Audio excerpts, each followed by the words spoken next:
And now, get ready for a full day of election coverage, including historical analysis, candidate bios, polling station coverage, and much more. 8 commentators covering over 50 years. Audience participation makes it your most interactive resource on Election Day. Don't miss it.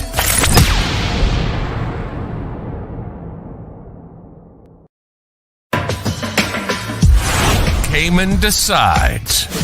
Candidate and election information with a real-time election map, tracking the results as they become available.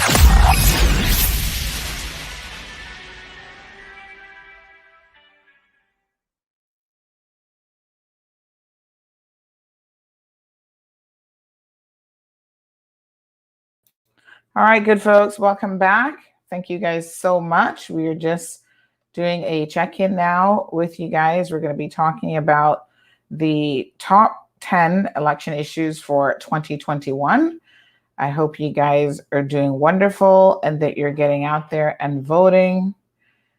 We are getting information on candidates who are potentially breaching the elections law. And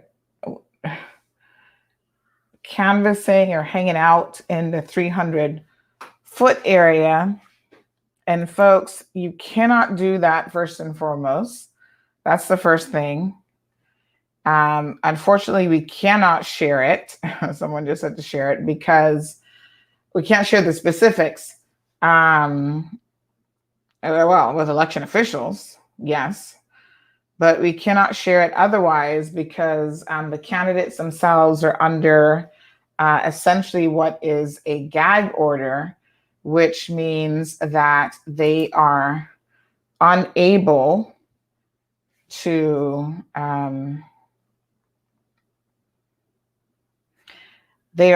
respond to anything. So if we share anything about a candidate and they're unable to respond, what that means is, unfortunately, they could then say, well, that wasn't correct, or some explanation or whatever. And naturally, if they have no right of rebuttal, then they will argue that we have somehow impacted their chances at the polls. But this is someone in West Bay who seems to not be aware, or they don't care about the elections law. And folks, as candidates, especially as first-time candidates, you need to make sure that you know the law, because not knowing the law is absolutely no excuse.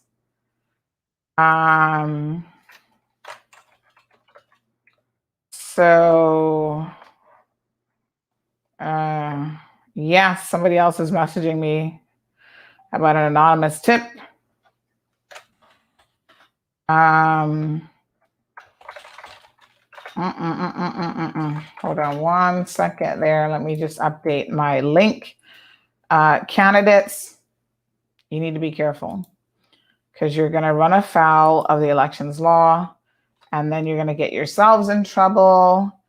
And $5,000 or jail time is what most of the offenses are. So now we have another candidate who is hanging out. And my God, I wish that we could call these candidates out. Believe me, I do. However, we have been warned by the elections office to be very, very careful with how we are proceeding today in terms of anything that we have to say about candidates before the polls close. So what I will do in the interim is notify the elections office, because we had a complaint earlier about someone in Bordentown doing the exact same thing. Essentially not adhering to that 300-foot distance. Sorry, not Bordentown, in Georgetown Central, and an official complaint is being made. Now I'm hearing about somebody in Savannah.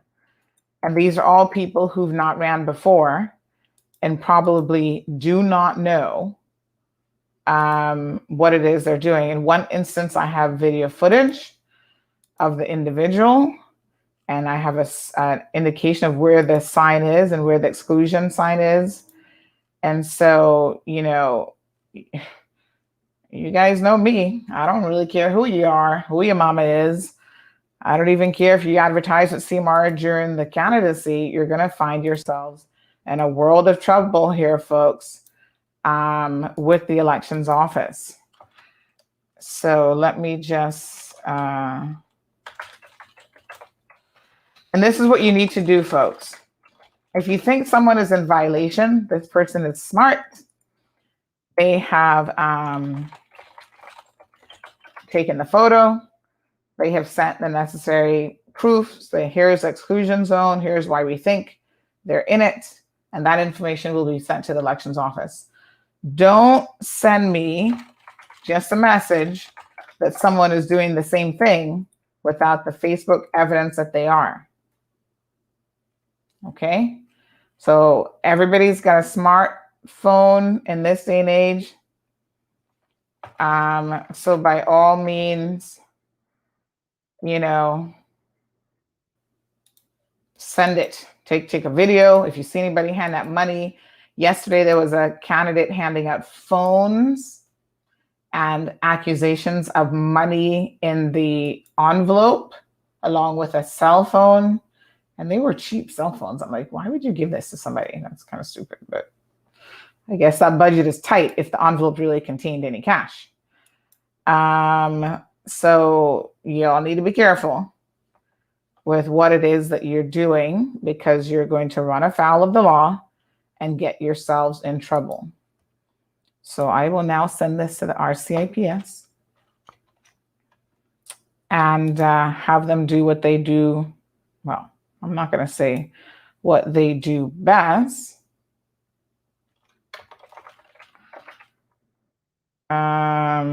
But certainly what they should be doing. So don't do it. That's the best advice I have for you. Just don't do it. Right? Simple, simple, simple, simple. All right, just give me 1 second here.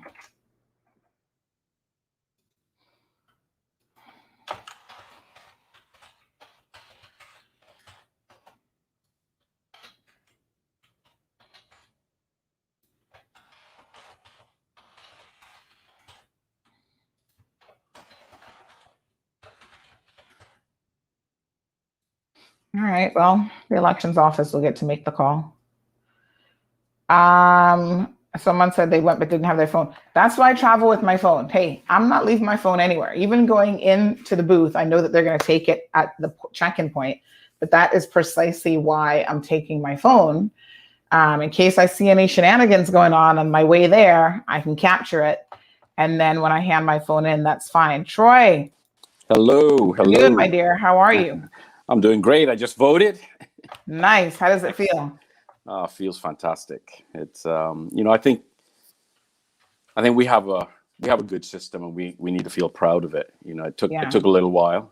There are definitely some things that we could do to make things go smoother. But listening to your show this morning and realizing that there are countries that in our region that don't give the time off and things like that in terms of a day off. I mean, we realize, wow, yeah, we really try to make it as straightforward and easy as possible in general terms to exercise their right to vote. And I think that's the message. Anybody listening to your show, today, my message would be, this is a sacred right that we have, and you got to use it, and I can understand that. Well, nothing ever changes, or I don't know who to vote for. Well, nothing ever changes if we, the people, don't make it change, And Right. I what I've told somebody is that, well, if you don't like the way things are or how they've been, then vote for change, right? Because it's as simple as that. Give somebody else a chance. Then, Yeah. if you don't like the way things have been, that's your answer right there. Right. Like, vote for somebody, even if you're not sure like what that new person stands for. Just give them a chance. Give them a Exactly. chance. If you're not happy with the way things are, give somebody else a chance. Yeah. It's as simple as that. So Yeah, and I mean, I totally agree. It seems like a no-brainer to me that if one person, and this is why I don't, well, I guess we can't get into that discussion, but yes, I was just about to trip myself up with some rhetoric. I know, boy. There, but come 6 o'clock. Come 6 o'clock. Like, what time is it? It's now 1 o'clock. We got 5 more hours, folks. But you know, Sandy, like, we are so concerned about what we say, right? You know, last night I was like scrubbing my page and like worrying, oh my God, you know, this link is on Instagram and I'm not a candidate and this isn't an ad, but trying to interpret the law. What does this mean? And yet other weird things like candidates can hang out at the polling booth and well, that's not supposed to be happening. I've just gotten a report of a violation somewhere in West Bay. Yeah, and this is the thing. I think that we need to. How does the Bible say? Take the plank out of your eye before you take the splint out of your neighbor's eye or whatever. I think there's some planks that we need to sort out. You know, those are the bigger issues that we just got to make sure. It's. I feel that our democracy can be strengthened. I mean, there's this whole thing about campaign financing and where the money comes from, where the money is used, when it was used. I think that's something that we need to address coming out of this. The Commonwealth Parliamentary Association, they normally send a mission, and they weren't able to do that this year because of COVID.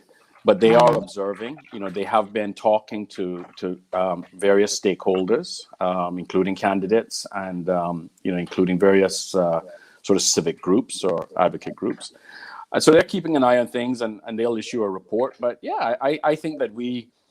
Fact checking in debates. I mean, it's hard to do in real time, but can a candidate actually get up on a platform, maybe in a debate or on their platform, and actually state something that is a provable falsehood, and not be called to task on that? Because the stakes are so high, right? It's not like just like saying something in passing or whatever. The stakes are the highest, the very highest in the land, and I think that we need to set an expectation for the next election that you just can't do that. You just can't do that. So, and I think that we, the people, need to set an expectation and a culture amongst ourselves that we are not going to accept foolishness and lies and shenanigans, regardless of who you're for. You know what I'm saying? This isn't about who I'm for. This is about the way that democracy is supposed to work. And we want the strongest democracy in the world, full stop. For sure.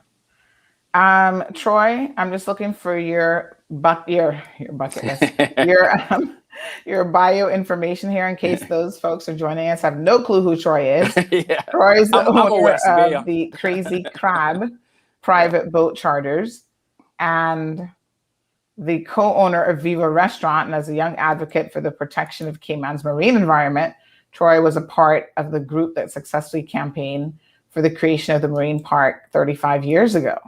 Yeah. You're that old, Troy? Oh, I'm older than I look. He was also a young political activist, leading a citizens petition and march on the governor and privy council in 1990. Wow. Yeah. More recently, Troy has been a representative and vocal advocate for Caymanian water sports operators and is passionate about preserving a Caymanian homeland for future generations. So let me just remind you, someone has just sent me a comment about something that someone has posted, which I haven't seen yet, I'm guessing, on the comment section. And like I said, the candidates are under a very specific gag order, and we have been advised to tread carefully and not talking about candidates. So we would ask you likewise in this chat to do the same. Yeah. Do not mention any candidates' names or any assertions about a specific candidate. So we need to speak in general terms. I need to see where this comment is. Yeah, it's tough to police that, isn't it? I mean, it's...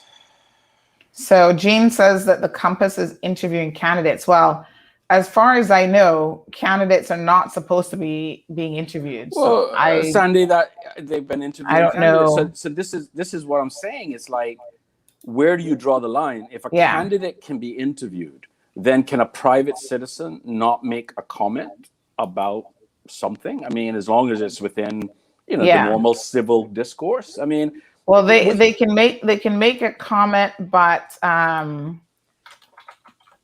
they can't make it about a candidate, because then again, the candidate can't respond. But I'm shocked that a candidate is being interviewed, because absolutely. the feedback I received is that that's not supposed to happen. We need to make the election laws very clear.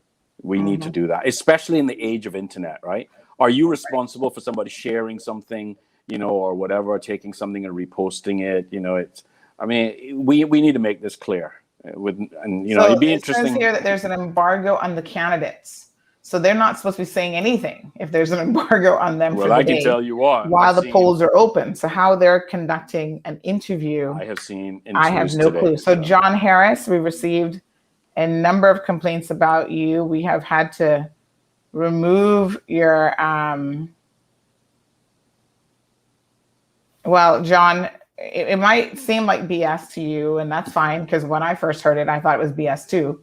But at the end of the day, we're not going to put CMR in the position of having to get the fault for any issues during the election. So the Compass, they'll get a pass because of who they are. We'll get thrown under the jail. Yeah. So rest assured, you'll be in court. That's right. We'll be in court for the 12th time. So rest assured that we're simply not going to go there until 6 o'clock. 6 o'clock, the gates are wide open, and we can do our usual type of hard-hitting show. But until then, we are going to tread very, very softly on this. And I don't know what to tell you, because in fact, I wanted to interview a candidate today because of the fact that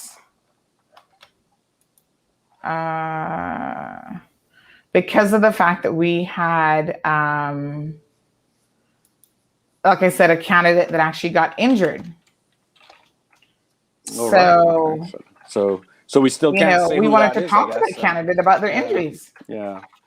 I guess what you're saying, it could go both ways. It could go sympathy, or it could go whatever, whatever. Yeah. So they might get sympathy votes if they come on here and say how they broke their ribs. That's how the elections office is going to tell us that it would work. I wonder if that means that we have voting districts that are just too small, when something like that could sway it. You know what I'm saying? It's like, what, 200 votes? I don't know. It's yeah. It is what it is, obviously. Yeah. And we're doing our best to stay within the rules that have been explained to us. It's like the whole polling thing. Yeah. Troy, that didn't make any sense to me. How can a poll, like candidates actually called and complained about a poll, and then the election supervisor said to us, well, look at section 83 or whatever of the law. And I'm like, you've got to be kidding me. How can a poll be an issue? So, and I know we've had polls before. Yeah. Are they saying that a poll is not allowed then, or? Well, what they said was under section 83, I think it is, of the elections law, it talks about, let me just back up because it's probably important to actually show you the section. So there's a whole part that talks about the falsification, section 83, falsification of statistical information, and then publication of statistical information. So hold on one second. Yeah. So it actually says a person who compiles or uses any false statistical information, including an opinion poll, with a view to exerting an influence upon or affecting an election commits an illegal offense. And then it also talked somewhere else about that you need somebody's permission in order to obtain information. So section 81 is regulation of statistical information. It says that you potentially commit an offense if, in contravention of this part, the person publishes statistical information relevant to an election.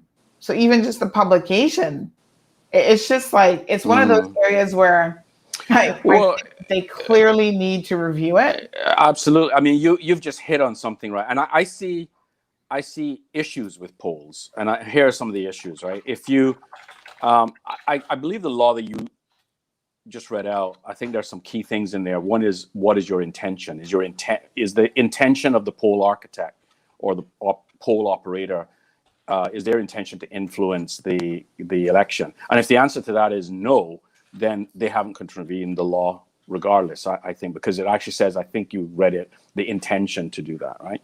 But, you know, from my background in sort of software engineering and whatnot, I mean, it is actually very difficult to make an online poll be really accurate. Not just accurate in the answer that it takes from the person, but accurate in reflecting the polling people, let's say, because you could use different devices to answer a poll.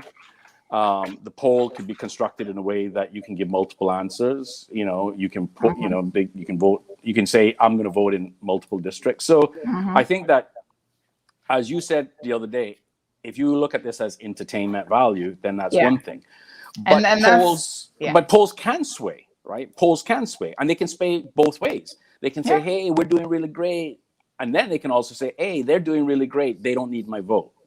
So I think that I think that we need to recognize the danger in polls that are not done in a disciplined way. And I feel that one of the things that could be done going forward is that pollsters are licensed or authorized, you know, beforehand, that here's the technology I'm going to use. Here is why it's going to be, you know, accurate plus or minus X% or whatever.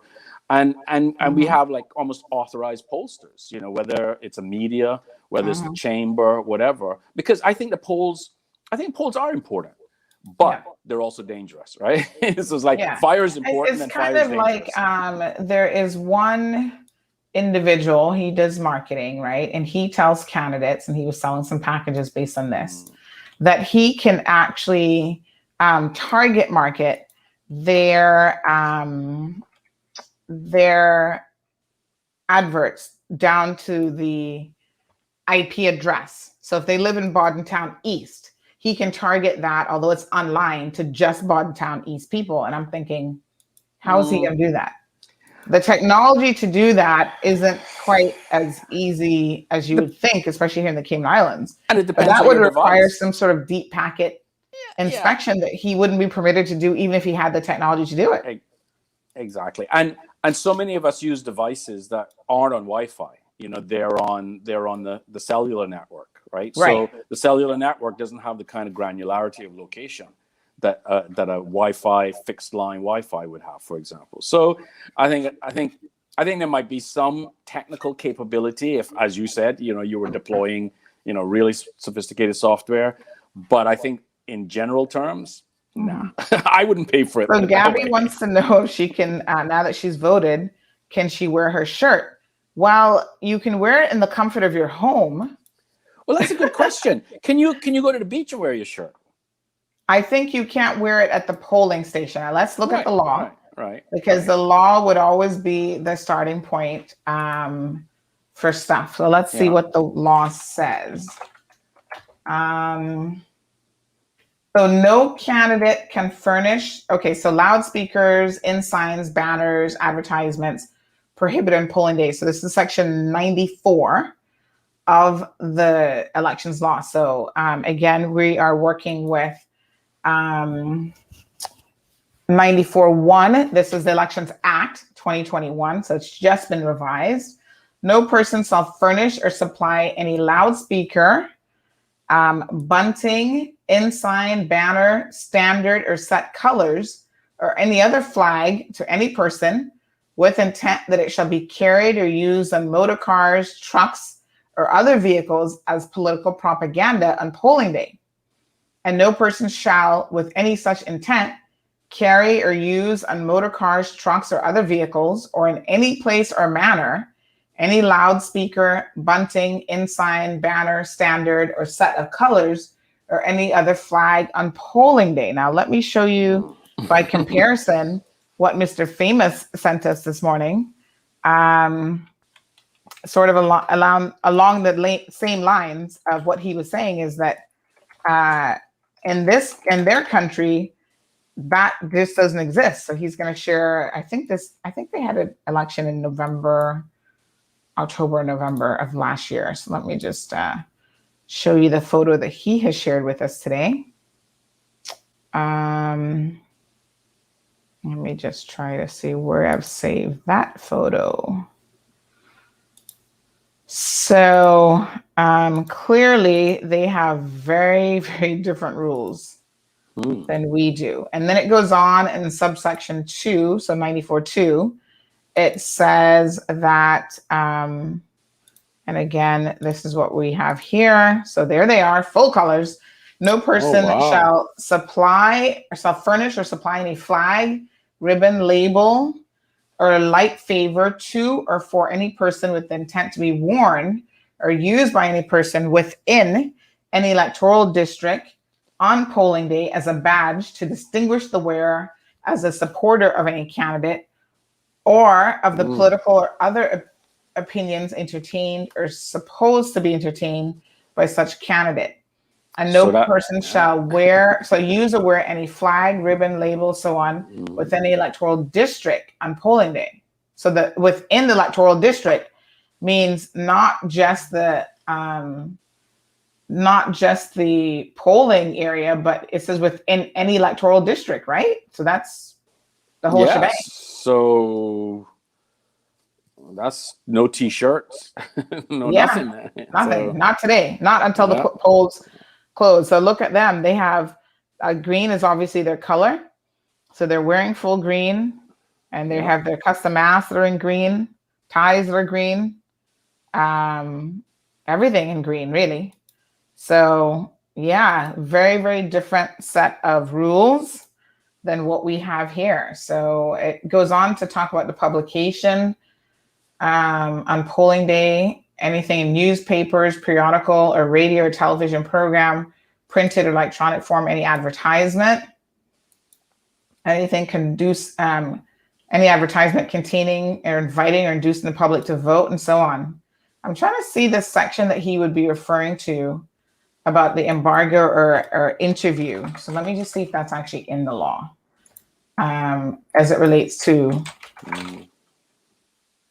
the candidates themselves, because if there is no embargo, then it makes me wonder what he was saying about not having candidates interviewed or anything today. So there's a lot in this law, folks. It's 156 pages. So, I mean, I suppose at the end of the day, it's worth familiarizing yourself with. Let me just share it with you all again. I know I shared it earlier. So we have it here. Part 2 deals with, part 1 is just the preliminary short title. Part 2 is electoral districts and registration of electors. Part 3, registration of political parties, arrangements for elections. So it's probably, would it be in part 4, who's admitted within the polling stations, general mode of taking ballot, maintenance and of order at polling stations, influence on electors to vote for any candidate. So 60, no person shall, upon any public road or any public place within 100 yards of any building in which a polling station is situated, seek to influence any elector to vote for any candidate or to ascertain for what candidate any elector intends to vote for or has voted for. So this is where he made mention of no exit polls allowed in the Cayman Islands. Right. Okay. So it's still based on distance from the polling station, though, right? Yeah, so, that's the 300. That's the 300 feet part. So have we figured out yet whether you can go to the public beach and wear your t-shirt? I'm not sure. Well, remember earlier, this is about being in the area. The other one about the clothing and cars and whatever, it said in the electoral district. Yeah. So, which would mean pretty much entire island. Yeah. So I don't think that they can. Yeah. What we need to do is we need to have a Q&A of like just normal, ordinary citizen questions like, can I wear my t-shirt? And just, we kind of did this at FAQ. Like, don't refer me to the law. Mr. Elections Officer, can I wear my t-shirt? Can I? And just sort of just translate it into ordinary layman terms. I think that's part of what we need to do. But I would also like to believe, right, that if someone in authority observed somebody wearing a T-shirt, that they wouldn't say, "Here, I'm going to take a photo of you. You're going to jail." That they would say, "Hey, listen, you're not supposed to be doing that." Same thing, like, if they observe something on a website or a Facebook page or something, that they would message you and say, "Hey, listen, this is contravening the law. Please take this down." Because I don't believe that, certainly ordinary people are doing things intentionally. I'm not saying that that they're not. We all carry maybe support for one candidate or another, but I don't believe that people are putting something out in the internet specifically to circumvent the law. And I feel that I guess maybe I'm naive in that respect, but I would like to believe that the authorities would, in the first instance, caution someone, warn them, whatever, rather than say, "Let me take the evidence and prosecute you after the election." Really. Yeah, I mean,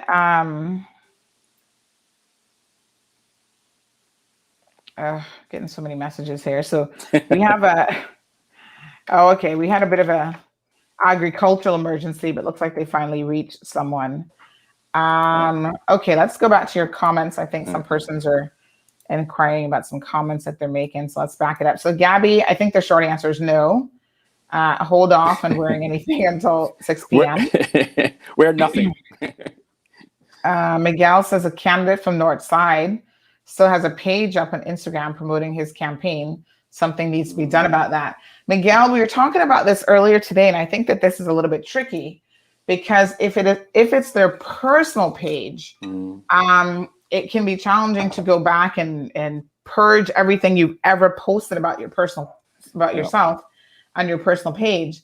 And I think what it says based on the section that we just read is essentially on today, you shouldn't be publishing or doing anything. So someone sent me another photo of another candidate that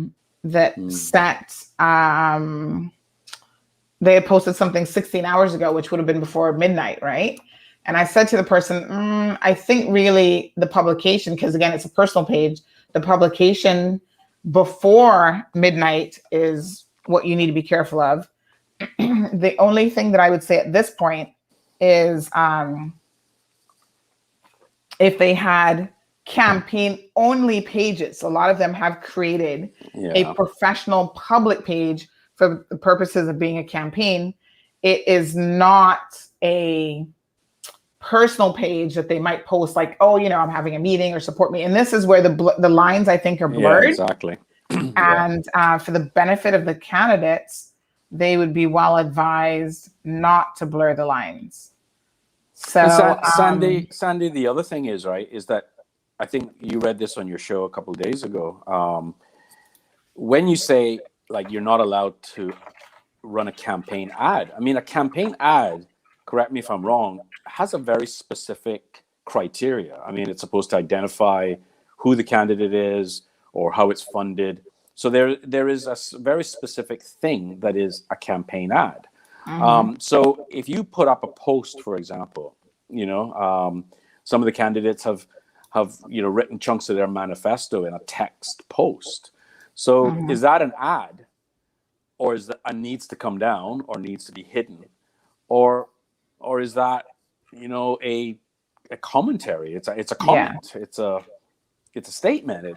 So I mean, I Instagram is one of those. I don't know if the candidate is listening. I took my Instagram, even though I only have a private Instagram page. I took that or a personal Instagram page. I made that private last night. So in the abundance of caution, I went and did a few things. But yeah, you're absolutely right. Where the lines are blurred, not only in terms of a personal page versus your political page, but also in what is defined as something that should not be published or should not be viewable.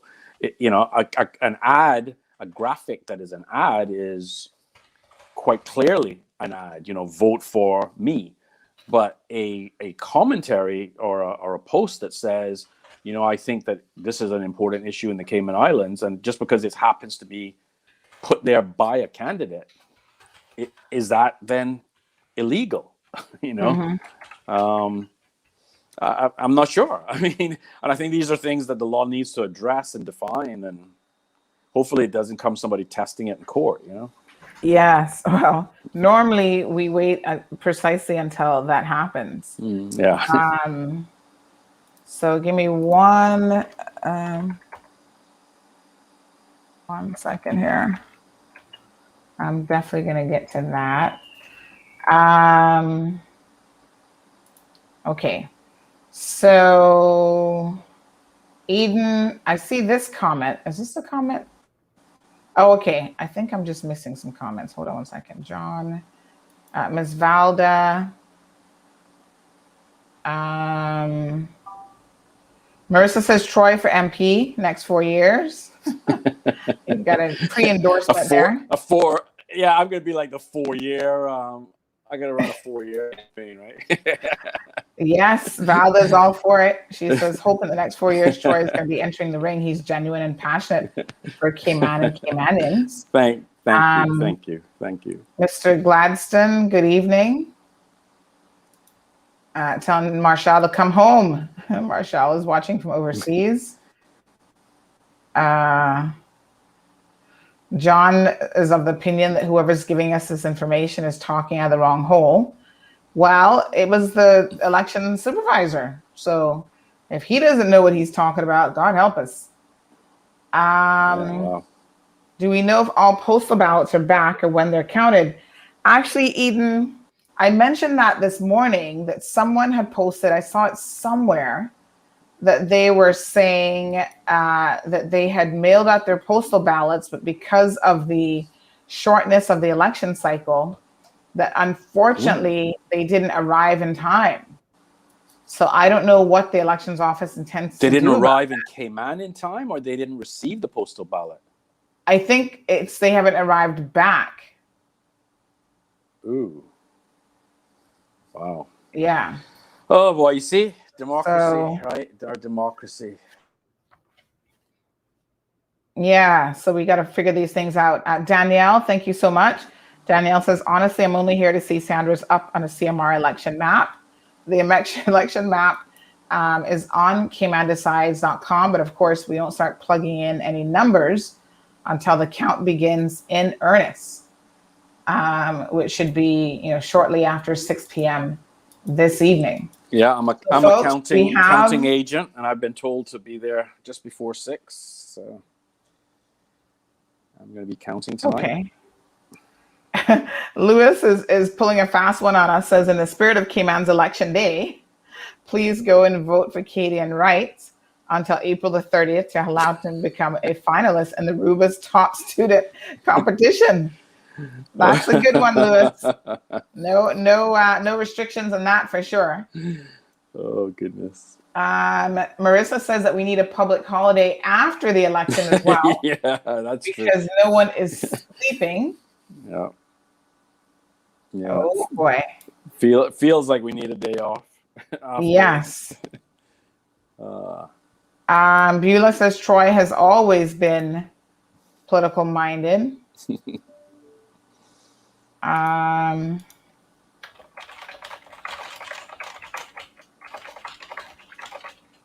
Let me see here. Charlene, thank you so much.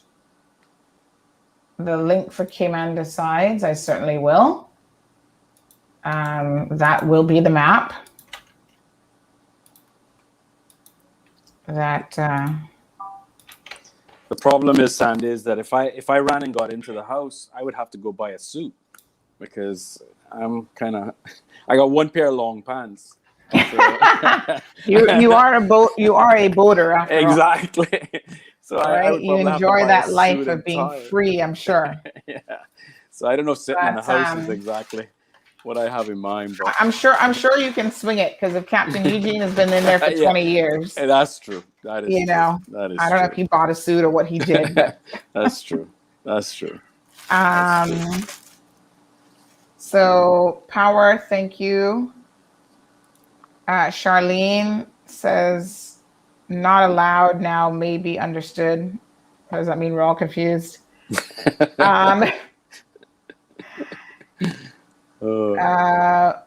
Exactly. What is this comment?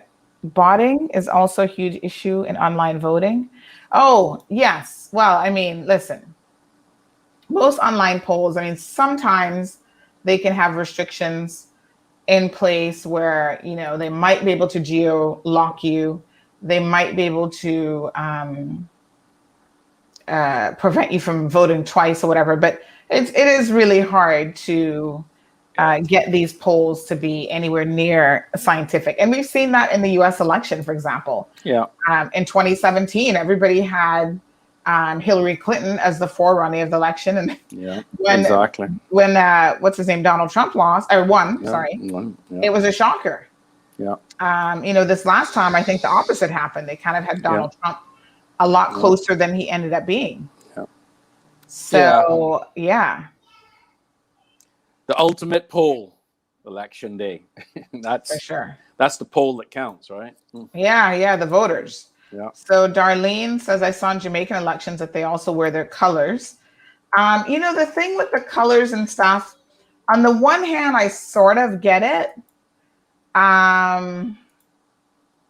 But I'm also a little bit like, like I get that you don't want the party system to be, because what you end up happening, I don't know about Bermuda and how that works there. We can ask Chris Famous later. But for example, in other places, it becomes, oh my gosh, if you wear red anywhere around election time, you're in trouble because you're not part of the green team or vice versa. Yeah. And it gets really, really stupid. It's Garrison style politics, right? Sandy, I tell you, you know, that is one thing that I'm in support of the no colors, no t-shirts, no nothing at the poll. It was nice to go to the poll today.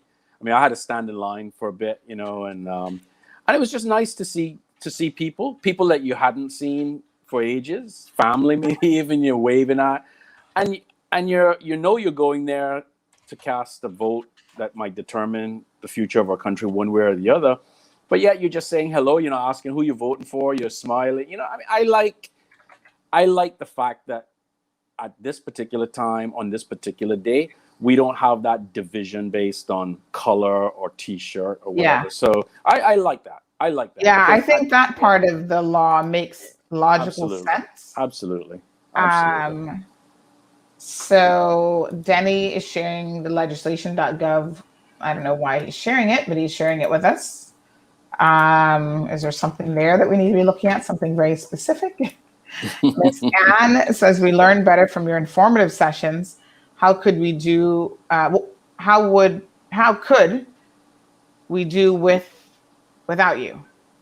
The Chamber Election Office should have printed that simple Q&A for the public knowledge. Yeah, I mean, I think what happens is a lot of times they expect you to read through the law and understand everything. And, you know, sometimes we read through it here and we get it, we understand it. But at the same time, I do think that there is some logic to making it as easy on people as possible. Yeah. You know, and that just doesn't always happen. You know, one of the things that bothers me, Sandy, is, you know, the media here, in whatever form it takes, you know, and we all know what happened when we came on 27, but, you know, the media here are almost seen to be combative, or they're almost viewed in a negative light. And that the reality is media is one of the bastions of democracy. It's one of the absolutely the legs of democracy. It's one of the things that it's said to be the fourth pillar, actually. Yeah, absolutely. You know, and I feel that you know, I might not agree with, you know, like like look what happened in the US, right? You had media, left, right, center, whatever. But one of the worst things that happened in the US was basically, I feel, not to get into too much the US politics, but the idea that so many people actually stopped believing that the media was real, you know, the whole fake news thing and all this sort of thing. And I feel that we, again, as a civic society, as a society that wants to strengthen our democracy, that wants to have people that are citizens that are more engaged, more informed, I actually think that we need to strengthen our media. I mean, okay, maybe it's standards, maybe, you know, certain things need to be done in certain ways. I'm not suggesting that everything is a free for all and whatnot, but But I do believe that, we got to strengthen our media, and things as simple as a TV station or whatever. Those kinds of things are just really, really important, because who else are going to be the watchdogs, right? Like, you might not like it today because you're the one that's being watched or scrutinized, or your candidate. But what happens the next election cycle when it's the other candidate? So many of the things that we complain about, whether it's vote buying or this or that or whatever, if we had strong investigative journalism, they would be part of the guardians of democracy. So I'm a believer, and I've said that time and time again. Your show can be controversial, and it's like, yeah, well, you might not like the topic that was covered yesterday or whatever, but you're missing the picture. The picture is we need these things. I mean, it's like, it's as simple as that. So yeah, I want to throw that out there, because the support that viewers give you or advertisers give the media, it's important. It's important. There are a lot of things that we wouldn't know, duty concessions and all kinds of things we wouldn't know, if the freedom of information requests and whatnot weren't made by the media. That's all you got to do. You just look at where the information is coming from. You look at where it's coming from. It's the media. Absolutely. So Devin says that I live overseas and I can't vote. Why? I'm a Caymanian. Well, Devin, there's a section of the elections law that says you have to be resident in the Cayman Islands to be able to vote. So if you're a Caymanian and you've moved overseas, they will remove you from the electors list. So that's the short answer. Yeah. Whether or not that should change is a completely different question, really. But if you guys want that to change, you have to advocate the politicians to change it. Yep. Denny says laws need to be written in plain English. That would be helpful. Yeah. But the problem is lawyers are writing it. So most of them don't speak plain English, much less write in plain English. Anne, it says, Troy, we got CMR. Thank you so much, Anne. Yeah, that's true. Denny says that a reporter on a work permit is unlikely to hold the government accountable. well, yeah. I mean, yeah, there's truth to that. Yeah. There are definitely a lot of forces behind the scenes that try to impact media. Yeah. And that's unfortunate, but that's the reality. Well, we need more people power, right? We need more advocacy groups. We need, district councils. I mean, to me, that's one of the first things that in the first parliamentary session, we got to sort out these district councils. I mean, we should have had them years ago, and we need them right now. I mean, it's as simple as that. We need to engage and empower our people more in the governance. We have this thing where we vote people in and then we forget about them for 4 years. No, it's that has to change. That has to change. Folks, we have an announcement here. We are looking for a lady by the name of Annalyn Raquiza Pagaragan. I'm sure this message is from my Filipino community. Let me show you a picture. She's left her license somewhere. If you know her, please have her reach out to us and we can tell her where to go and collect her driver's license.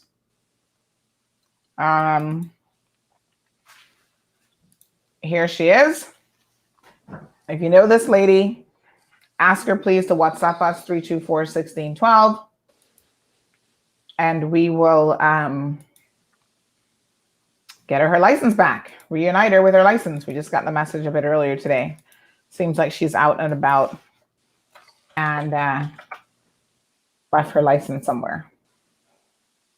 So Troy, tell us a little bit about your process when you went out and voted this morning. My process, I guess. Well, we weren't allowed to park inside the compound, so cars are parked, along the road or off of side roads. We definitely need more tents to cover some of the people that are waiting out in the hot sun. went in. It didn't take too long. It took about 10 minutes to get to the point where your phone was taken from you. The first point of identity check. And then we were escorted into the hall and told to go in one of 3 lines. I was in line number 2, which had, I don't know, a lot of people. They definitely need to look at how they divide up the electoral register, because the other 2 lines really didn't have anybody, but our line had a lot of people. So the line was, and by the time I left, it was even longer. So, but it was, but it moved quickly, and it was pleasant. Like I said, a chance to have a little chat with the person in front of you or behind you or whatever. So it was all good. And then the process itself, well, it only took a nanosecond to put that X down, but I checked it about 10 times just to make sure that I'd put that in the right box. And that was it. It was nice. It was painless. It was smooth. And and it was something that is really, really important. So I definitely encourage everyone, do not miss this opportunity. Do not miss this opportunity. Get out there and vote. You will feel good for having done it. You will feel good for having done it. For sure. So the one candidate who appears to be in contravention of the law, I can tell you they can definitely expect to hear from the elections office, because I have now received that message so many times. Really? That, it's being circulated. So it's kind of interesting, Troy, because we're talking about the fact that we can't say certain things publicly, and post certain things on social media. So we're not allowed to post that, but everybody else is circulating it amongst themselves. Yeah. There were no candidates. There were no candidates at when I went there. I think one candidate came out having voted, but there were no candidates when I went there. No apparent, supporters of any candidates either, in terms of doing anything untoward. So it was all very, very orderly at the time that I went. So even though I did hear reports of, earlier. So again, it's hard. Where do you draw that line between the candidate going to vote and maybe spending a few extra minutes and versus loitering and giving people the eye, or the secret handshake or whatever, Thing is, Sandy, I think there was a lot of opportunity to do that well before today, right? Reports of up until midnight last night, people leaving candidates' houses or whatever with plates of food and stuff like that. So I think in terms of seeing your voters, your supporters, whatever, talking to them, hosting them, feeding them, dining them, whatever, I think that all of that was done to whatever level was needed, I guess, so. That's for sure. Yeah. All right. So thank you, Lizette, for reporting that Newlands is very smooth. That sounds wonderful. Of course, that's at ICCI. Ali says, apart from CMR media, seems like it was very silent and hitting the hard issues. I agree with Troy that we need more investigative journalists. There is a story that we shared some time ago about the dying world of investigative journalists, and how there's a couple things that have killed that profession. And one of them, of course, is that everybody can be a news source. And of course, we got accused of doing this when we got started, because some of the news we post, it's like, a traffic accident here, or whatever happened there.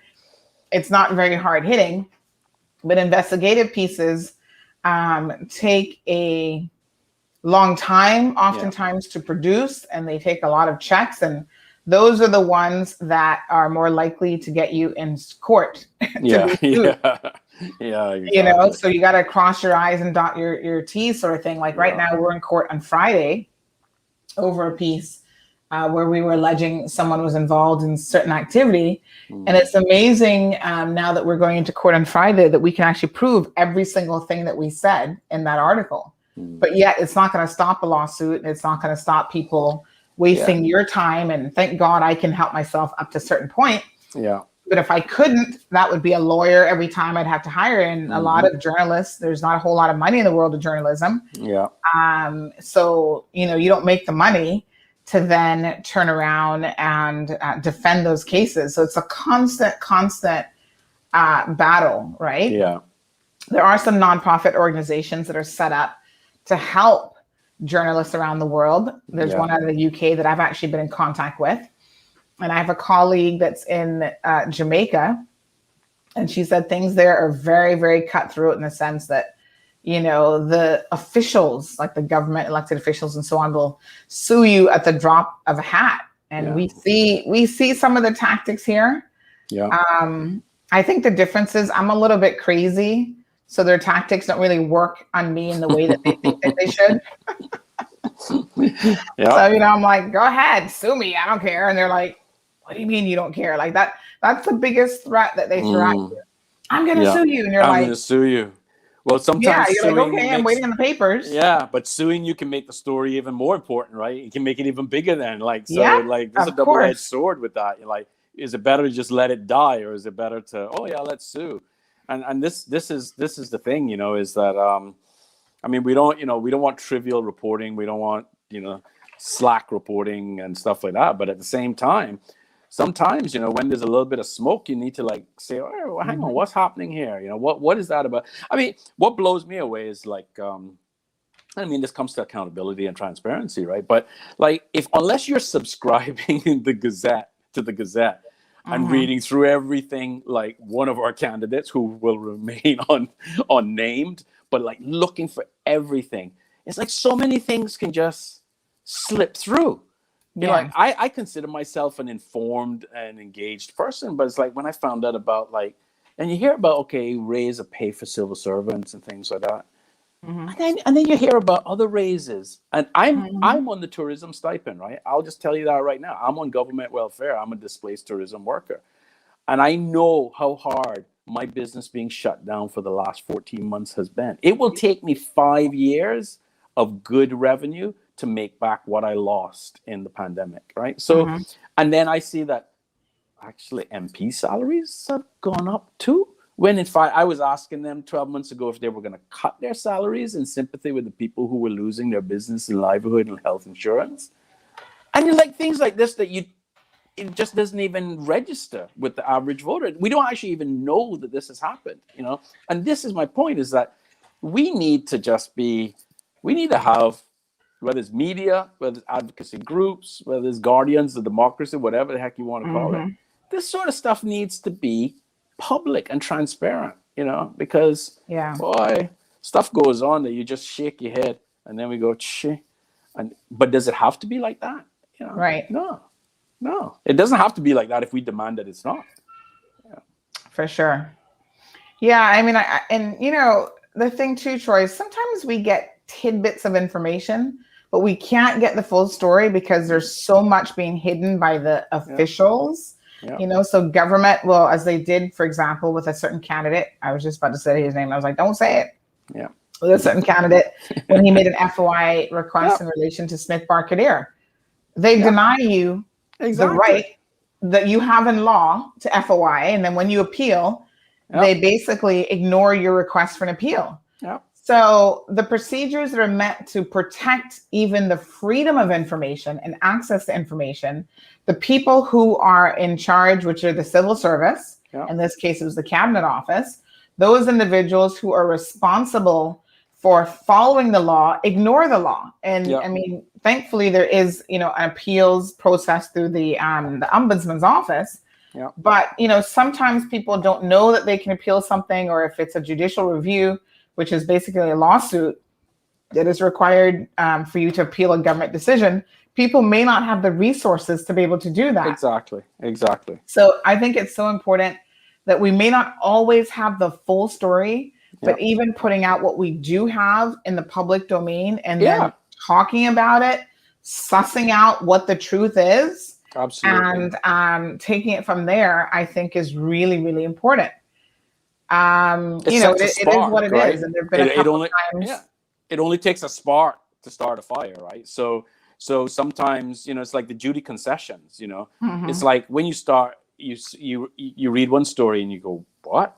And then you read another story and it's like, whoa. And then you start peeling this and you realize this just, so no, this is the whole point, is that, it is important to say these things when you see them. It's like, if you see it, what do they say? What's the thing? If you see it, report it or whatever. It's like, it's up to us, and it's up to all of us. That I think that's my point, is that we all play a role.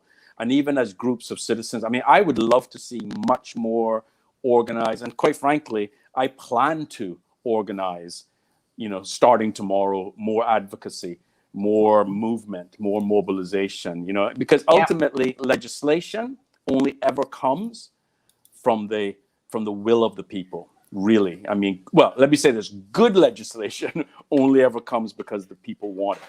So that actually requires the people getting awake, getting organized, and making sure that the things that they want for the future of the country are stated in a manner that those who have been elected to legislate will then go ahead and do it. That's what we got to remember, right? It's like, we shouldn't just have 19 people who are sitting down scratching their heads and saying, I wonder if this is a good idea. No, they work for us. So what we need to do is we need to tell them what we want. We want this kind of legislation. We want a smoother freedom of information process. We want more, an easier way to launch people referendums. We want more affordable housing, or we want to address the consumer protection, or whatever. All of these major issues, we need to be telling them the direction and the pace and the outcome that we want on those issues, and driving them. That's why, quite frankly, so little gets done in 4 years. You sit down and you go, wow, 4 years, and what was done? Raise a pay, severance package, right? So the bottom line is, we as people, we need to be more engaged. It's as simple as that. Yeah. Well, here's someone else that said, in Georgetown West, it's kind of weird how the candidates were creeping. That's what they put in quotations, outside of the Georgetown West polling station. I didn't think that was allowed, ? It was a bit intimidating. I wasn't sure where to walk to go to the entrance. I made a wide circle around them. And this is precisely why the elections office doesn't want people doing that, candidates. Yeah, right? Exactly. They don't want you to intimidate voters. They don't want voters to feel like they have to walk around you. Exactly. So just don't do it, folks. Yeah. Yeah. To be honest, candidates hanging out there, I don't think that's good. And I think a candidate, if they're there to vote, go and vote. Go and vote. Otherwise, you have your agents who are there for a reason. For a reason. And absolutely. The agents, need to do their thing. So it seems like that's the biggest complaint that we're getting today. Sandy, my phone's gonna make sure that people are actually enforcing that. My phone's gonna die in a second, so I might have to switch devices. I wasn't quite sure how long your show is gonna be on at lunchtime. If you're gonna have a slot later, I have to leave at 5:30 or thereabouts to go and count, get my caffeine, take my caffeine with me. Yes. I'm hoping that it's not more than 5 or 6 hours of counting. But so what is your before you go, Troy? What is your list of top 10 issues, if you want to just list them off? That you see facing that was important during this election? Okay. Well, I think that almost every issue that we have in Cayman stems from two things. Number one, are poor accountability and transparency. And number two, are out of control runaway development. So, for example, if we talk about cost of living, well, the cost of living is high because of the pressures that come from population increase, land banking, etc. So to me, those are like the two most important things. Those are the two big icebergs that are going to take down the Titanic, basically. It's like, we have got to get accountability and transparency sorted, and we've got to get our hands around the unbridled development. And then out of there, you've got things like, you've got the cost of living, you've got the cost of housing, affordability of housing and affordable housing. Education is a football that we all talk about. We all understand that there are issues with it. And I think that needs to be diced and sliced and understood better, what we need to do with that. I think healthcare, the cost of healthcare, and how that's going to be delivered, I think is a major thing as well. District councils, again, we can't take care of the people in the streets, in the neighborhoods, unless we have district councils. I mean, West Bay and many districts have a significant mental health and substance abuse issues. Those kinds of services, they need to be in the community. Somebody who's strung out on crack is not going to get on a bus to go and to a group council meeting, counseling meeting in Georgetown. But when they're walking across the clinic, it might just trigger them to, let me just wander in here, and just see. So, walk-in services, we got to stop sweeping this stuff, under the carpet, right? We need to go to where the people are. And so these are the kinds of things. And, I believe that there's too much work to do for MPs to be handing out tins of corned beef and stuff like that. I'm not saying that they shouldn't be in touch with their people, but the reality is we need to have district councils. These are the guys who are going to figure out where the potholes are that need to be fixed, where the flooding is that needs to be sorted, where's the house that has some issues that needs to be addressed, those kinds of things. So yeah, I feel that, that accountability and transparency, which is also about district councils and the unbridled development, we have got to figure out what it is we want for the 5, 10, 15, 20 years as a country. Because, somebody that wants 20-story buildings and wants 200,000 population, they might not, that might just be their opinion, right? They might see that as a good future. I don't.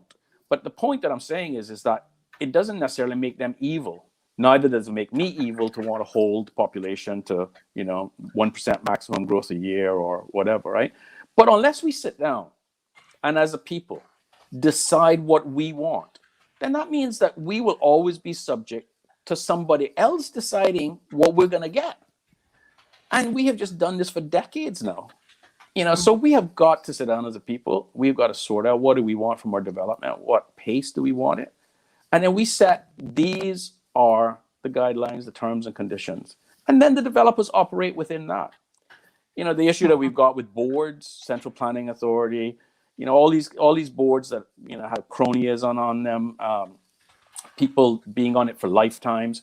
We need to look at all of those kinds of things. Fixed terms on public boards, broader representation. Again, that's accountability and transparency. So really, to answer your question, there are a lot of issues, but the two major issues are accountability and transparency and development.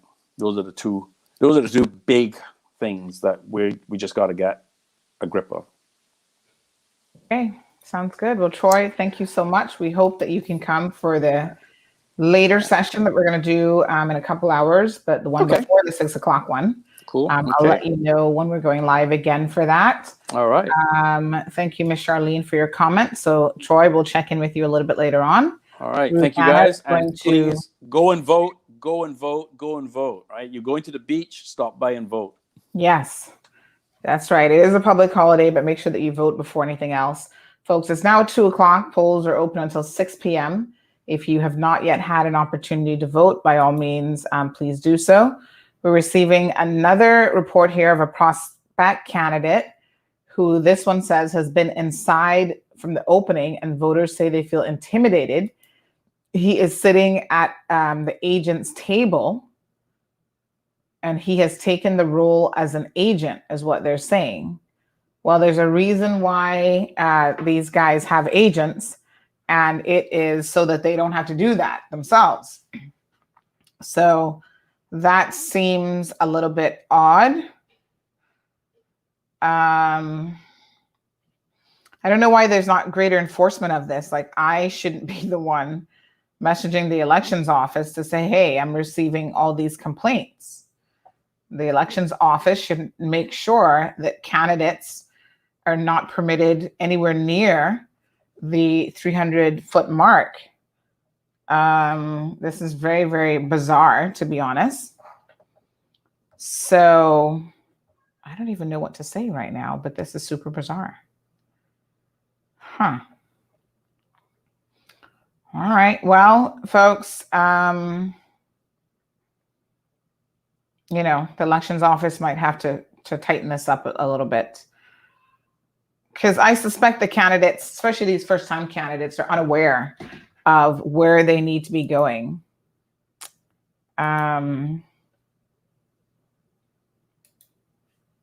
So no bueno.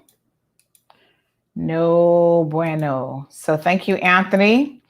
Anthony's heading out to the polls. Go get him, Anthony.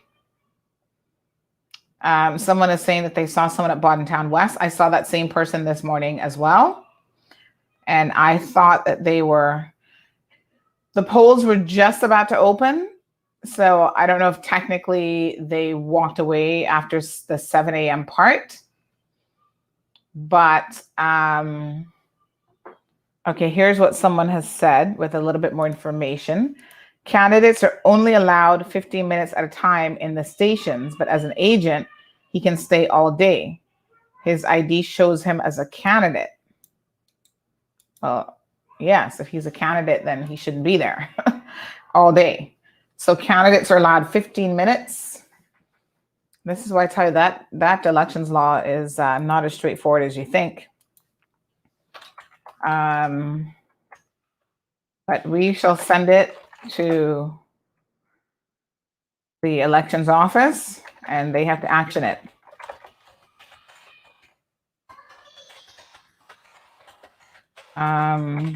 Yep. So there you have it. Charlene says that's definitely not allowed. I don't know if you guys can hear that screaming, but somebody's got a play date around here, and it's not her that's screaming. It's, it's the other child that's like, ah. The children, whew, they got a lot of energy. Speaking of presiding officers, let me just see if I can see who they are. So we were hoping that Mr. Roy could join us, Mr. Roy Bodden, but I don't see him logging on yet. Let me just touch bases with him by phone.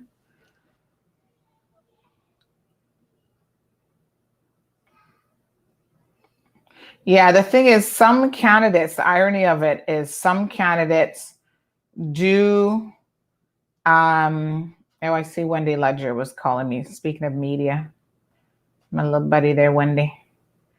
Some candidates do vote in the area in which they're running. Someone just mentioned that this one that we saw earlier in Bordentown West doesn't even vote in Bordentown West.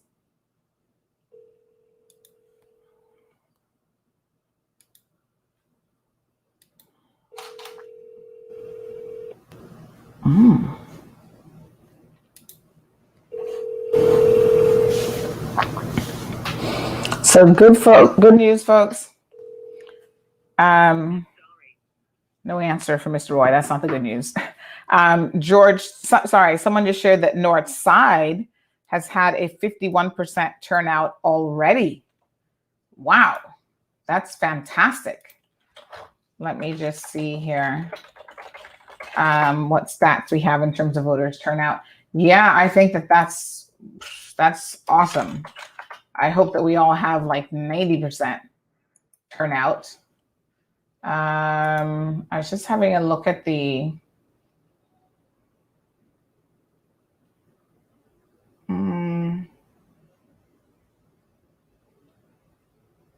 so the 12 to 1 o'clock update is that the polling stations around the island have seen so far 11,429 voters come out.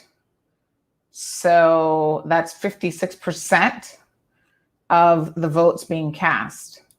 So that's good news. Let me just make a quick note here.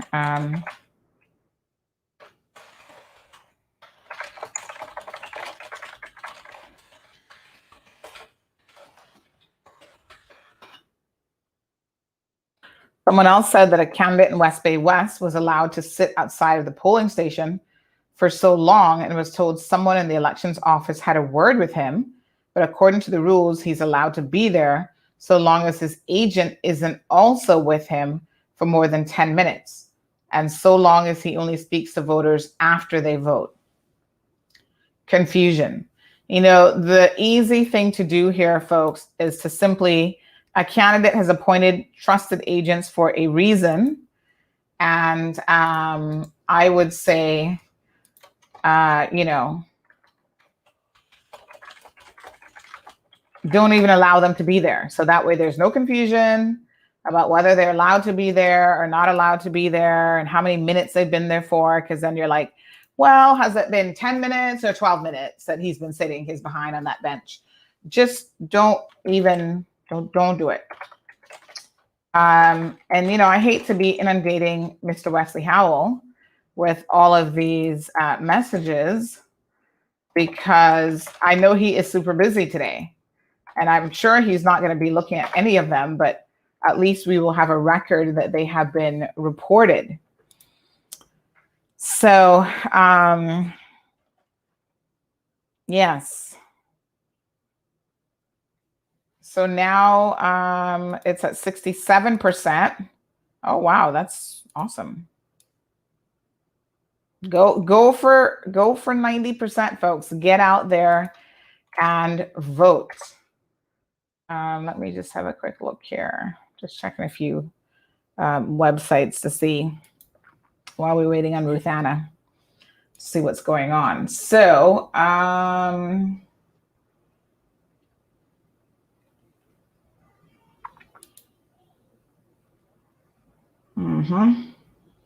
So the report of the supervisor of election stats. I don't know what time this was updated, but yes, I see someone said 67%. Can you send me the link for that? Because I see it at, what's the overall percentage? It has it by hour. So I see 57.13.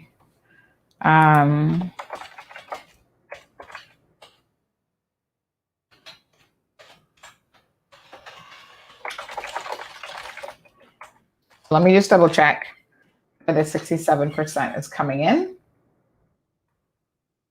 And then we will definitely update everyone. Oh, I see. I'm actually looking at, there's a couple tabs here. So you got to make sure you're looking at the full tab. Is this the full tab? Grand totals. I'm still not seeing 67% though. I see 55.59%. And that's East End, North Side, Newland, Savannah. So this is the full count. So let me just double check the results here. So according to this total, let me just see, they've sent me another link. Yeah, that's what I was looking at, but that's for West Bay only.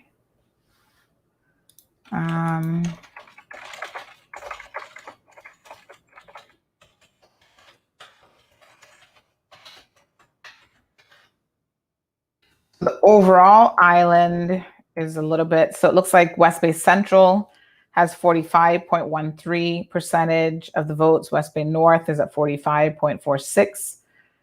West Bay West is at 43.64.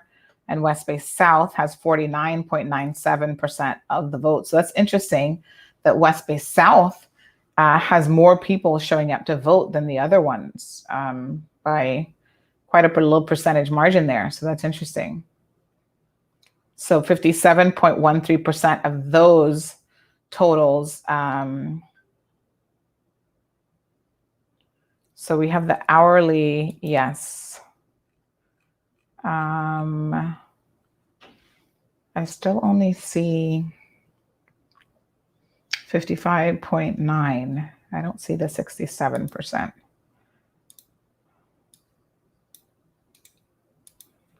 So 55.9.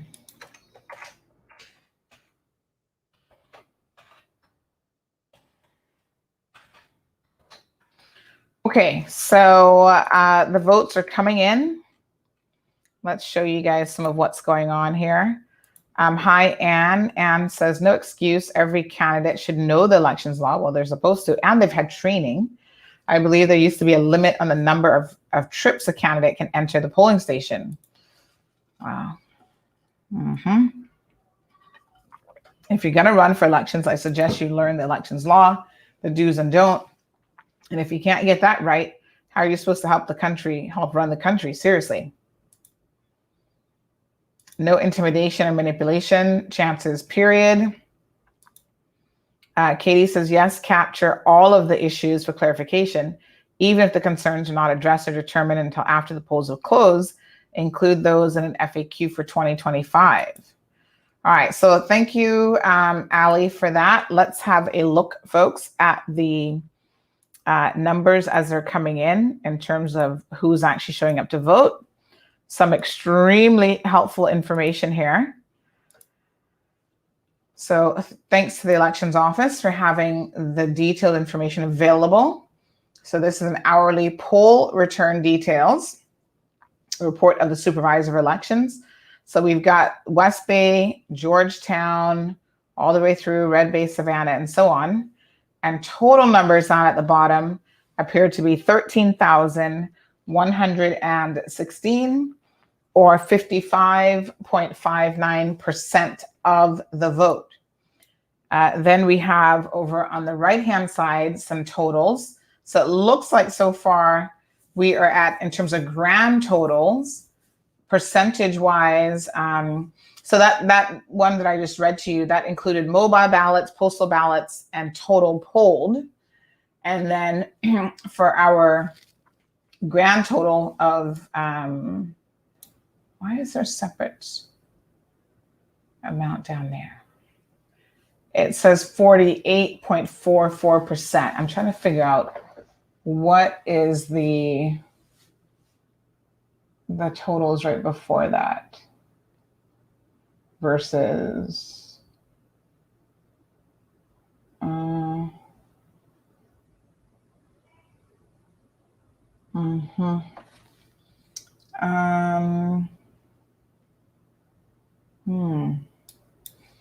where it says grand totals and then it has another total underneath it. I know it's combining all of those, but wouldn't the grand total have had that number included?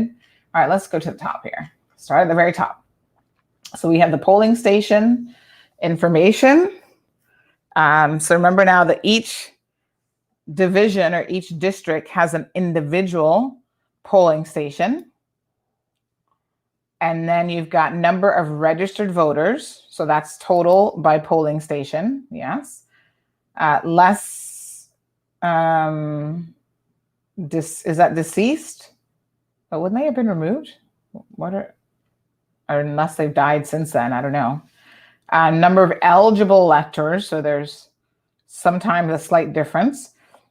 So for West Bay North, it looks like one person has died, I guess, since this list was updated, maybe.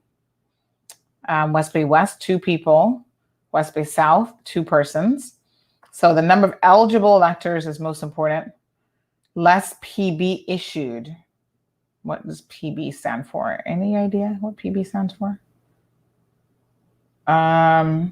Number of eligible electors again. Oh, postal ballots, duh. So West Bay Central had 23 postal ballots. West Bay North had 17.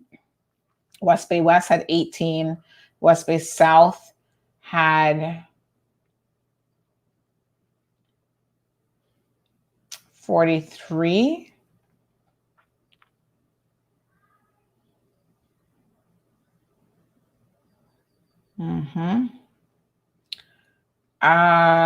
And then you had less mobile, percentage of eligible electors, number to be polled. And then they have hour by hour, how many people are actually going out to the polls. So obviously we're still waiting on the 1 to 2 o'clock count to come in, but 8 to 9 seems to have been a popular time for people to get up and out. So for West Bay Central, for example, that 8 to 9 period, 125 people went out and voted. 108 in West Bay North. Looks like West Bay North has some early risers because they had 121 people that got up.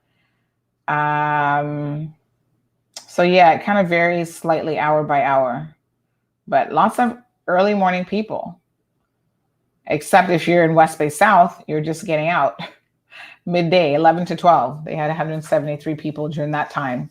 So this is a very good breakdown of the numbers hour by hour, folks, all the details that you could possibly want.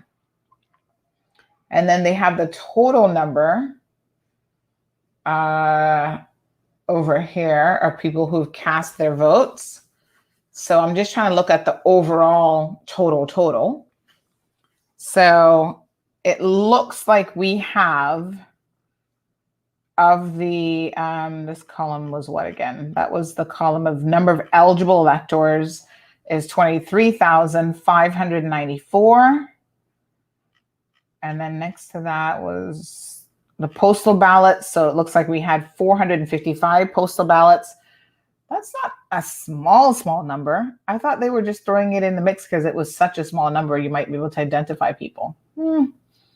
I'd like some further explanation to why they did that. And so then we see the totals here coming over to the side. It says 44.8% of the percentage polled.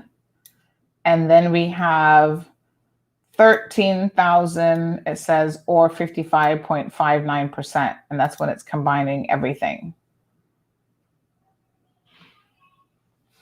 And then, of course, you can do the breakdown by polling division. So here's North Side and East End.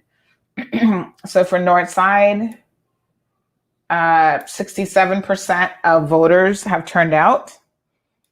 That's fantastic. I think that they are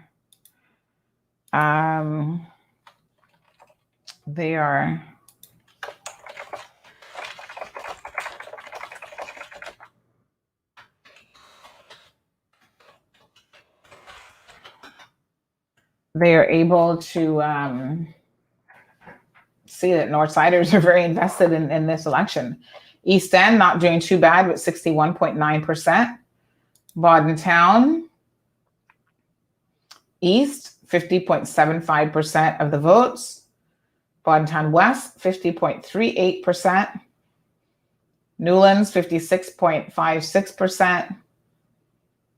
Savannah, 52.52%.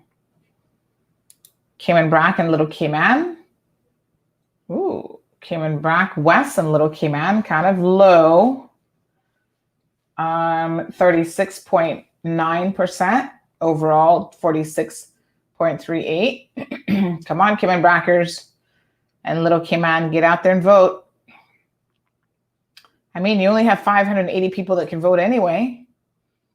So make your vote count. And Cayman Brac East, you've got 53.36, and then total with the postal ballots and mobile ballots included of 65.37. All right, Georgetown.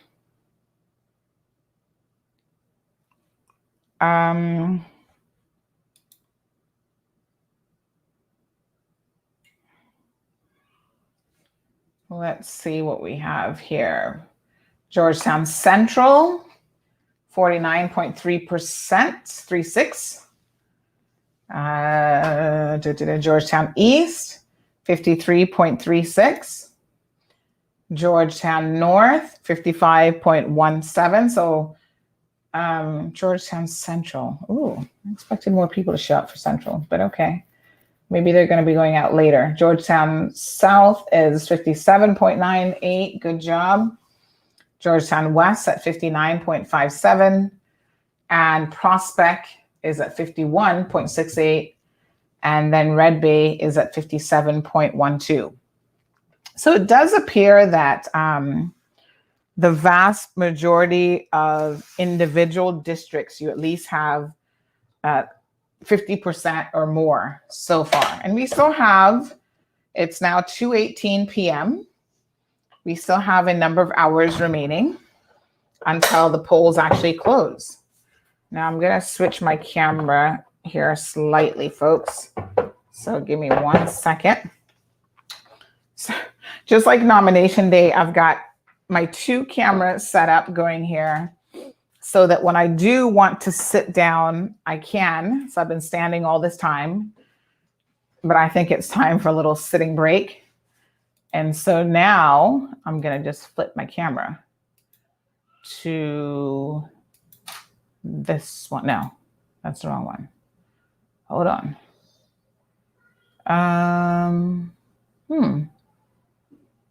Where's my other camera? I don't see it on. Let me make sure. Yeah, it is turned on.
Miracle Brokers International is Cayman's premier source for all your packing, moving, and logistics needs. Whether it's moving a baby grand piano for a concert or moving halfway around the world, we have you covered with our team of local and international experts. MBI has over 30 years of industry experience and are able to get the job done for you right the first time. Contact us today for all your packing, moving, shipping, and logistics needs at 949-5989 or email info@miraclebrokers.com.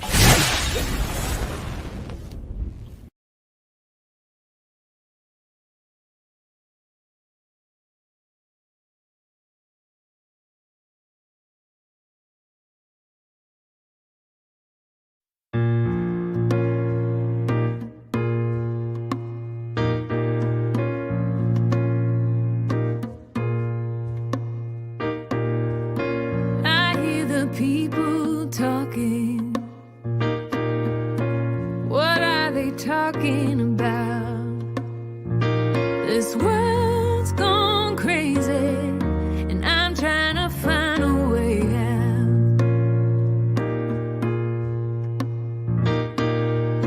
Nobody knows where we're going, or if we're going at all. Nobody cares if we sin, if we have nowhere to fall.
Okay, good folks. I do have the correct camera now showing, but there's a camera setting that I actually need to figure out.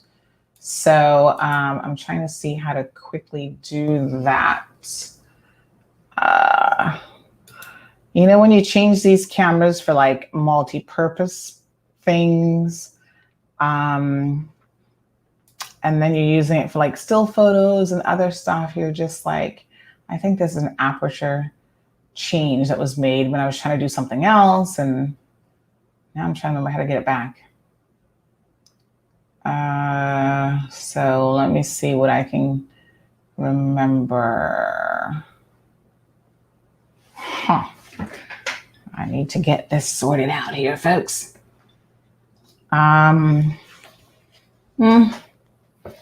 So let me check in with Ruth Anna to see where she's at. I think she was having some lunch. So of course we want to not disturb anybody while they're taking a lunch break. So I think it's the aperture. All right, so she needs 2 more minutes. Not a problem. And in the meantime, I'm going to try to figure out how to do what I need to do. So aperture priority mode. Oh, I think that's where I've gone wrong. So hold on one second. Let me turn this camera around and go into the menu settings. Ugh. Okay, so menu. People, let me tell you something. Even trying to exposure mode, I think it says program auto. So I want aperture priority. Use aperture priority mode. Okay, so let's try that and change it. Okay, let me turn it back around. Listen, cameras are very complex.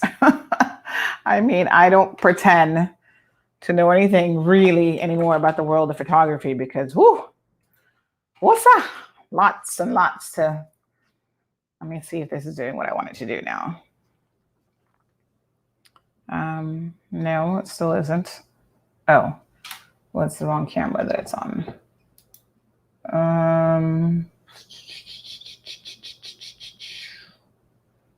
It's picking up the wrong camera.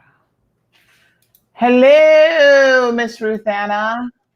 Hey, I'm gonna call. I'm gonna say we in the election mobile right now. Yes. What is going on?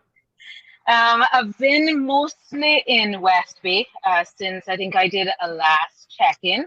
I'm gonna bring Siobhan in for a quick cameo.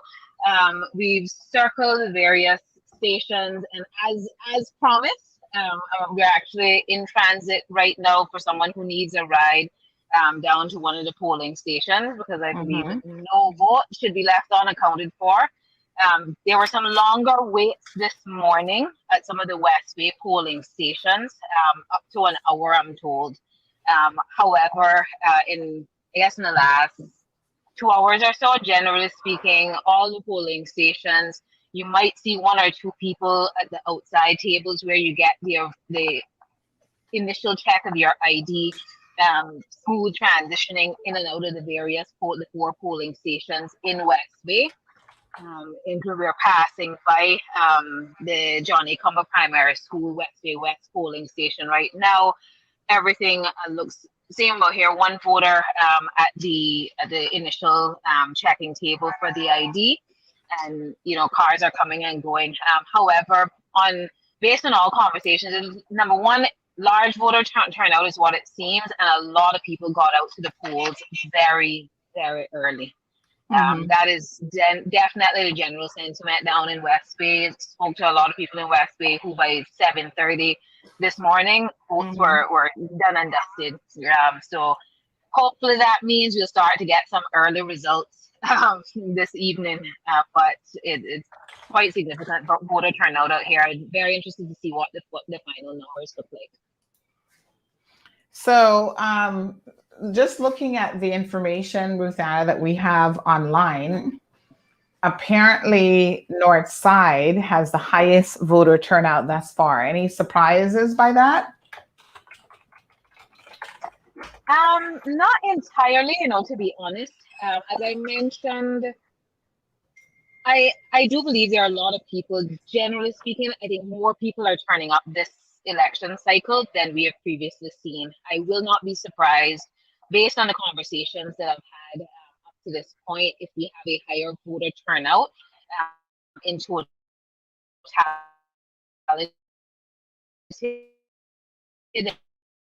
than we would have otherwise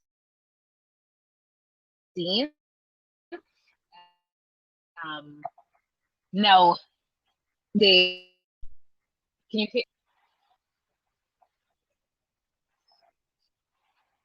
Sorry, Ruthanna, I think you were kind of cutting out and a little bit there because of probably your movements in the car. Yes. No, I say of course they do say that higher voter turnout favors the opposition. That's how they often say it. But I'm not surprised. But of course, North Side, East End, a lot of those smaller districts, we're gonna generally see what those numbers are gonna shape up like earlier than anywhere else anyway. So I'm not necessarily surprised that we're seeing those numbers come out of North Side so early. At least the turnout numbers. I'm not surprised. Thanks for that. Thanks for that update, Ruthanna. So where is it exactly that you're headed now? We are now headed to I guess we're now making another circle now to pick up someone to take them to the West Bay North polling station. So someone who needed a ride. To West Bay North? Yes. So that's where we're headed now. But we're going to pick someone up and take them out there. And I can give an update once I'm at that station to see if anything's changed since I last circled by there. All right, Ruthanna, thank you so much for checking in with us and for keeping us updated on what is happening. So will you remain for the foreseeable future in West Bay for the next couple hours then? No, I'm actually heading up to Savannah after this pick up and drop off. I will be going at that time as Mr. McLean will be coming down to Savannah to cast his vote in about an hour or so. So I'll be going to meet him out at that polling station. So Savannah's the next stop.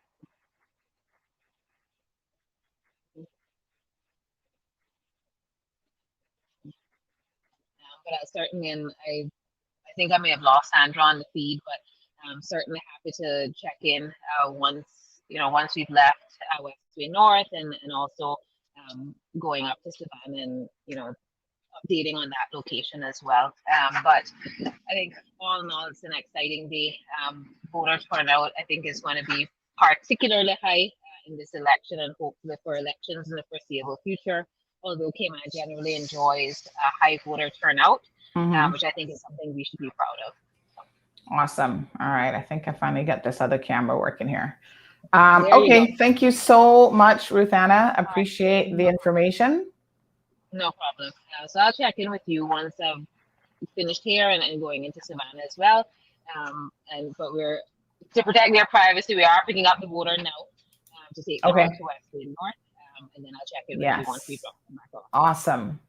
All right, folks. So to give you a little bit of a preview of what we have lined up this afternoon, we do have a card of all the candidates. We won't be showing any of their photos now, but we've got that all the graphics ready for that. So in terms of what is coming up next, we'll go ahead and take another break now because we've been going since right before 2 o'clock, talking about some of the top election issues and then sort of getting an update on the numbers. We will do, we've ran over into the 2 o'clock session, polling station check-in and updates. We haven't heard from any of the candidates.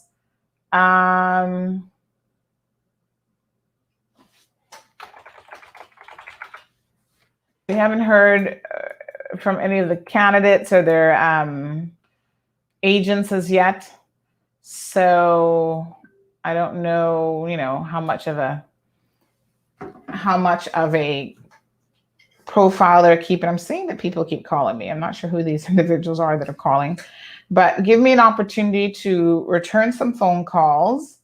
And then we have a young lady here who says, thanks, I'm watching you live in the UK and I'll be staying up all night to watch the CMR coverage, which is definitely going to get much more interesting as we get closer to that 6 o'clock hour. So let's check in with Jevi. I think Jevi is out and about. We also have Craig Marin and Miss Karen Thompson, who's going to be joining us a bit later on. So I think Craig will be coming in for the 6 p.m. once we start the actual counting. And again, we were trying to get a hold of Mr. Roy Bodden. Didn't have any luck there. So looks like we missed him for this session, but maybe we can get him in before the 6 o'clock session starts in earnest. So basically, the plan here, folks, is that when we do the 6 p.m. session, we will go straight from 6 p.m. until the last vote is counted. So you will know who won. And at that time, we can start doing candidate analysis, bringing up their pictures, talking about, what we think and who's going to win, and all that stuff can pop off. Get the champagne ready. If you bought your liquor in advance, like Irvelin, you're going to be ready to pop some bottles if your candidate wins. Heck, you might pop some bottles if your candidate doesn't win, because you might very well be depressed. But whatever the situation is, we will definitely be ready to provide you with all of that information. So take a break. If you're in the UK, like that young lady, this is a perfect opportunity to, in my mind, take a nap. This is when you want to sleep, folks, because it's going to be a long night. So go take a little hour nap, take a siesta, get dinner sorted out. So remember, folks, that the grocery stores aren't open today, but they do close at 6 p.m. So yes, Irvlin's like, she is ready. Craig said he's at the beach. Don't get too tired now. Don't tire yourself out. Because we need you tonight. So he'll come on for the 6 o'clock session. And then we will see how Jevi's doing. We haven't heard from Jevi as yet. Someone else mentioned that there were people in East End who were waiting for me to come back on live so that they could, let me just see here.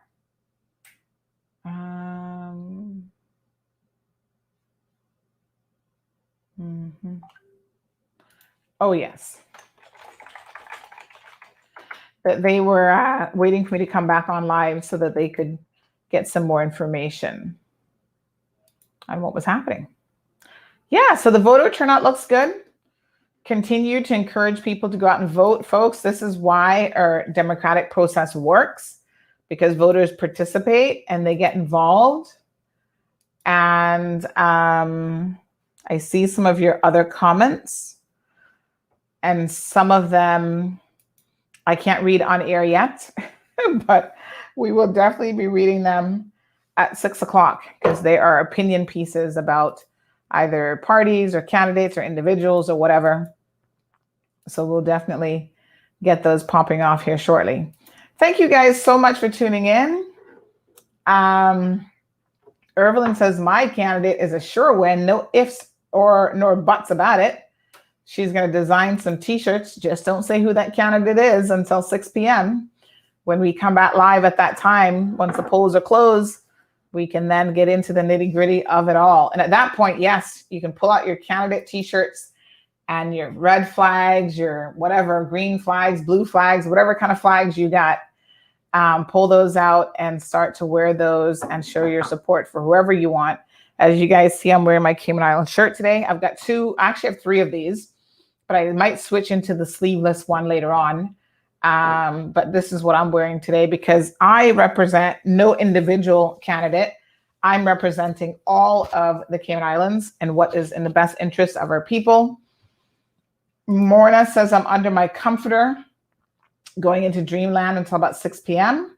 because I'm going to need it until 12. Yeah, you're going to have to stay up. So if you go to bed early, now it's your time to take an afternoon nap so that you can stay up later tonight, because this is not a I'm going to bed at 8 o'clock kind of night. I'm going to stay up until the last count is in, even if that's 1 o'clock in the morning. So as Mr. Howell said on Monday, he suspects that around midnight, we should more or less be done, given his experience in this area. First of all, 2 critical things. We have some 13 less or fewer candidates than we had last election. So the last election, we had 63 candidates running. This time, we only have 50. So that's good. And a lot of the districts, we only have 2 individuals running against each other, which also means that the count will be moving a lot more swiftly as well. So, yeah, you got to be able to stay up. That's my normal hours of staying up, 1, 2 o'clock in the morning anyway. But because I've been doing so much talking today, I myself might actually squeeze in some mini naps in between to keep the energy level high. I'll have some tea later on. And by the way, guys, everywhere I go now, people have been saying to me, oh my gosh, you're losing weight. And I'm like, I am? It's probably only 5 pounds. But it occurred to me that, some of the clothes are fitting a little bit better. And I'm thinking, it must be because of this election running up and down all over the place. Then I'm thinking, man, they should have made this election cycle last for a good 6 months, because then maybe I could lose the 50 pounds I've been meaning to lose. But anyway, that will kickstart my exercise program right after the election, because once you get started, whether it's intentional or not, you got to keep it up. So I'm thinking, oh yes, this is a perfect time for that home gym to actually see me inside of the home gym for a change. So I've got plans. I don't know about anybody else, but I've definitely got some plans to keep it going afterwards. All right, folks, do remember, if you want to join the WhatsApp news group, we send the links every time we go live to those groups. 324-1612 is that phone number. You're more than welcome to shoot me a message with your contact. Obviously, I'll see your phone number, but give me your name, because I've got to save you before I can add you to the WhatsApp notification group. And then we'll be happy to add you. You'll get all of the CMR news alerts as and when they go live. My good people, thank you so much.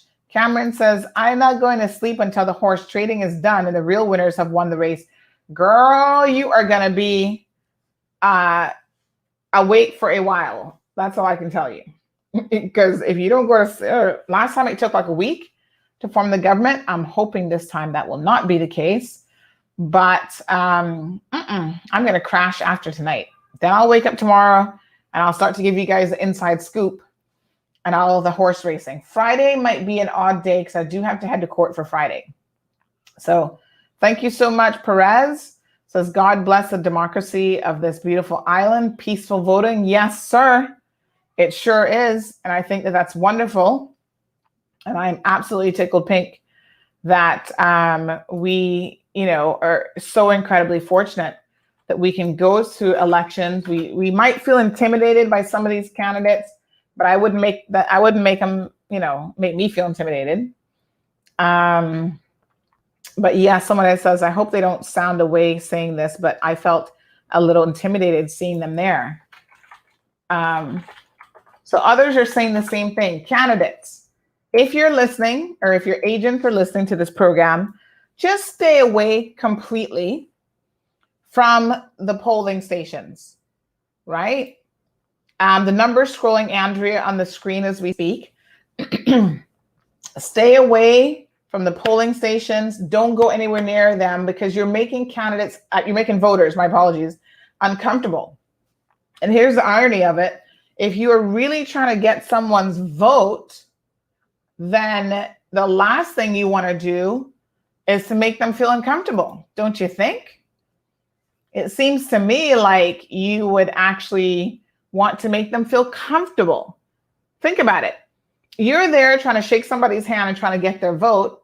Meanwhile, they're thinking it's creeping and you're making them feel uncomfortable. Human nature here, folks, here's an earth-shattering message for you.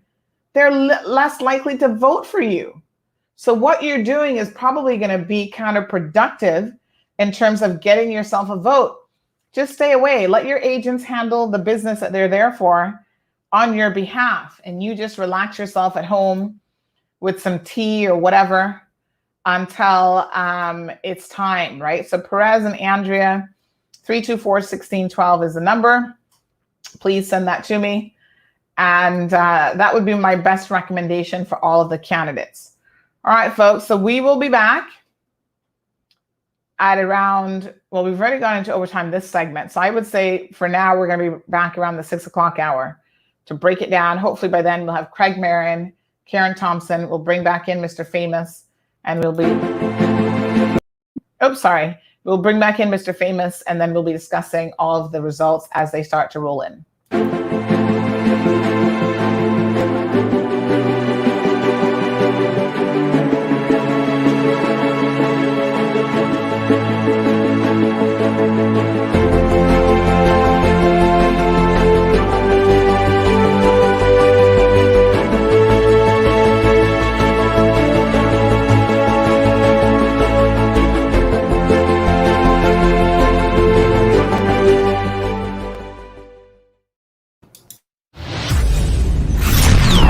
Thank you for tuning in to Cayman's #1 talk show. We'll be right back after these messages.